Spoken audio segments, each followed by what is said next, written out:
Hola, estamos conversando con Adrián Rabier, que es autor de Lecturas de Historia del Pensamiento Económico.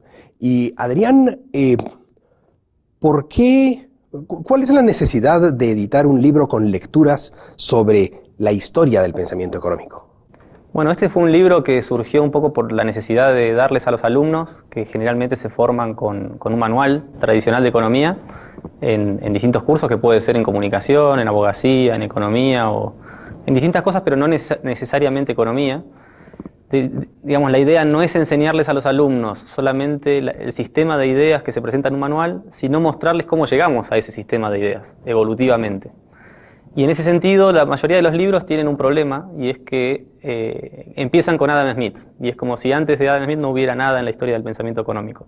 Entonces aquí compilamos una cantidad de ensayos, desde la antigua Grecia hasta nuestros días, tratando de mostrar cómo fue surgiendo el pensamiento económico y cómo llegamos a la economía moderna, pero tomando siempre autores que han trabajado y se han especializado en los ensayos que escribieron.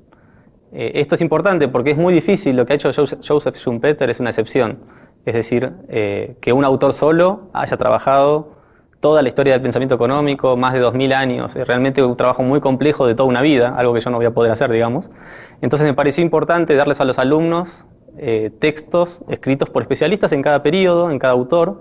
Y bueno, traté de tomar lo mejor que encontré, digamos, de cada autor. Si bien no coincido plenamente con todos los autores y con todo lo que está escrito allí, me parece que es un muy buen material para alumnos, digamos, de 18, 19, 20 años que están en formación en una licenciatura, introducirlos a la economía con un manual típico y con la historia del pensamiento como complemento. Y has mencionado que es para estudiantes, de modo que es introductorio.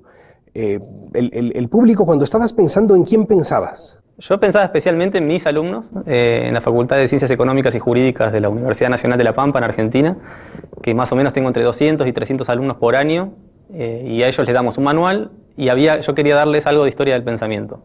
Murray Rothbard era una posibilidad, pero digamos dos volúmenes del tamaño de la obra de Rothbard me parecía demasiado, y además él no llega al marginalismo y todo lo que viene después. Entonces la idea en este libro, que tiene algo más de 300 páginas, es tratar de mostrar esa evolución desde la antigua Grecia, Santo Tomás de Aquino, la escolástica, incluye el mercantilismo, a los fisiócratas, a Richard Cantillon, a Adam Smith y si se quiere, a los autores de los escoceses, la tradición del orden espontáneo, incluye a los autores clásicos. Hay un capítulo sobre Marx, escrito por Joseph Schumpeter. Después aparece el marginalismo, primero con la escuela austríaca, pero también con Jevons, Walras, Marshall y todo lo que viene después. Aparece un capítulo de Keynes, escrito también por Schumpeter. Y después aparecen autores que hoy son modernos. James Buchanan, explicando él mismo lo que es el public choice. Douglas North, explicando él mismo lo que es la nueva economía institucional. Hay un artículo de Martin Krause sobre el análisis económico del derecho y el pensamiento de Ronald Coase. Hay un artículo de Vernon Smith sobre la economía experimental, o sea, tratando de mostrar, si se quiere, una imagen de cómo estamos hoy, qué es lo que hay, acá, como alternativas al mainstream y como el pensamiento moderno, incluyendo premios Nobel, incluso como autores del libro. Si tuvieras que volver a hacer el libro, ¿qué autores tendrían que estar sí o sí? Bueno, es un libro bastante nuevo, así que es difícil cambiar lo que acabo de hacer. A mí, digamos, estoy contento con la compilación como está. Por ahí me hubiera gustado incorporar a Turgot, que es un autor que no incluí. Pero, por ejemplo, se me ha criticado en una reseña recientemente publicada en la revista Laissez-faire, de la Facultad de Ciencias Económicas de aquí, de la UFM, haber otorgado demasiado lugar a Richard Cantillon y muy poco lugar a Adam Smith. La verdad que Adam Smith recibe su lugar porque, por un lado, entró en un artículo de Ezequiel Gallo sobre la tradición del orden espontáneo junto a Adam Ferguson y a David Hume, y ahí se trata bastante bien su aporte sobre la mano invisible y la tradición del orden espontáneo. Y luego fue incorporado también en un capítulo de Nicolás Kachanowski sobre el pensamiento clásico, pero bueno, con David Ricardo, con John Stuart Mill y otros autores clásicos. Marx después recibe también un capítulo aparte. Pero digamos, para mí era muy importante enfatizar a Richard Cantillon porque me parece que injustamente se lo ignora en la historia del pensamiento económico y, por supuesto, en los autores que empiezan con Adam Smith. Richard Cantillon es el autor que más cita a Adam Smith en La riqueza de las naciones, y es un autor que tiene contribuciones a temas metodológicos, a teoría del valor, a temas de función empresarial, a temas digamos, monetarios, incluso desarrolla la teoría del origen del dinero bastante similar a como lo va a hacer Karl Menger más tarde. Tiene contribuciones, bueno, el efecto Cantillon es muy conocido en macroeconomía, tiene contribuciones a una teoría del ciclo económico parecida a los austríacos, incluso la no neutralidad del dinero está muy bien representada en su obra. Tiene contribuciones, él era un banquero y sabía mucho de banca y habla de la deuda que el gobierno toma y las consecuencias que eso trae aparejado. También habla de comercio internacional, es el primer autor en criticar al mercantilismo, que después Adam Smith va a tomar, digamos, en algunas de las citas que toma de Cantillon. Así que me parecía importante enfatizarlo. Después puede ser, digamos, si fuera una historia del pensamiento objetiva, que Adam Smith hubiera necesitado más espacio.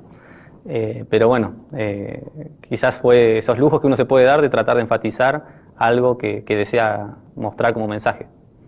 Finalmente, si alguien te pregunta por qué debería comprar el libro, ¿qué le recomendarías? ¿Qué le dirías? Bueno, me parece que es una excelente aproximación a lo que es la historia del pensamiento económico. Yo he tratado de corregir muchos excesos de otros historiadores del pensamiento económico. Primero, el más grande, digamos, autores que empiezan con Adam Smith como si antes no hubiera nada.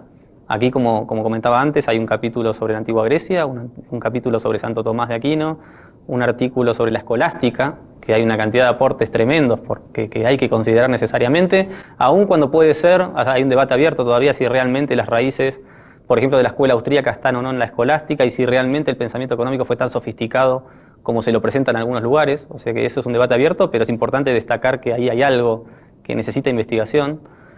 Está el mercantilismo, están los fisiócratas, está Richard Cantillon, bueno, Adam Smith, los clásicos, Marx con un capítulo de Schumpeter. Me parece que, bueno, y fundamentalmente mostrar hoy cómo está la economía moderna. Me parece que la escuela de la elección pública o el public choice es importante que los autores, los alumnos jóvenes, digamos, se introduzcan a las recientes contribuciones que están generando también escuelas de pensamiento. O sea, no es solo Buchanan, es Elinor Ostrom, es Gordon Tullock, hay muchos autores que están generando contribuciones en ese campo. Es la economía experimental, es la nueva economía institucional, que vuelve a enfatizar la idea de las instituciones que tanta falta hacen en el análisis económico de la mayor parte de la formación de jóvenes economistas en todo el mundo. Entonces me parece que es dentro del espacio que tenemos que el alumno pueda comprender cómo fue la economía evolutivamente formándose, digamos, hasta nuestros días, destacando, digamos, que no es un proceso lineal en donde todo va mejorando y cada vez tenemos mejor comprensión de los temas, porque también hay momentos en la historia del pensamiento económico donde abandonamos por ahí algunas ideas que son importantes y después se ve que algunas décadas después volvemos a resaltar ideas del pasado. Entonces, bueno, yo insisto mucho en esto. Los economistas tenemos que formarnos en historia del pensamiento económico. Esto es algo que no todos los economistas están de acuerdo. Stigler, Samuelson son autores que piensan que la historia del pensamiento ya no debiera ser estudiada con tanta profundidad. Nosotros digamos que pensamos que esto es muy importante y digamos, si queremos entender el mundo, me parece que en los autores del pasado vamos a encontrar muchas respuestas. Muchas gracias, Adrián, por compartir estas ideas con nosotros y a ustedes también. Muchas gracias.